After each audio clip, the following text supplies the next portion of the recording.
નમસ્કાર. મોટા નેતાઓના બંગલા ખાલી.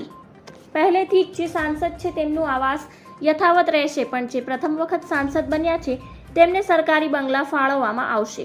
તેની સાથે જ લોકસભા ચૂંટણી હારી ચૂકેલા સાંસદોને પણ પોતાનો આવાસ છોડવું પડશે. સૂત્રો દ્વારા માહિતી મળી મુજબ લોકસભા ચૂંટણીમાં હારેલા મંત્રીઓને બંગલો ખાલી કરવાનો નિર્દેશ આપવામાં આવ્યો છે. વડાપ્રધાન નરેન્દ્ર મોદીના નેતૃત્વમાં નવી સરકાર બની ચૂકી છે. હવે 18મી લોકસભા માટે તમામ જીતેલા સાંસદ લોકસભાના શપથ લેશે. 24 જૂને શરૂ થયેલા લોકસભા સત્રમાં શપથ લેવડાવવામાં આવશે.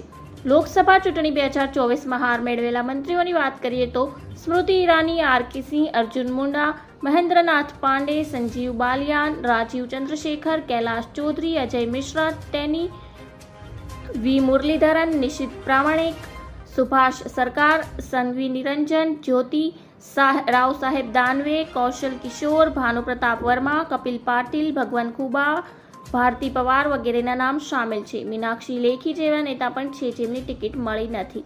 11 જુલાઈ સુધી તેમને પોતાનો બંગલો ખાલી કરવાનો સમય મળ્યો છે. શહેરી વિકાસ મંત્રાલય હેઠળ આવનારા ડાયરેક્ટર ઓફ સ્ટેટ્સને નોટિસ જાહેર કરી છે. ધન્યવાદ. જય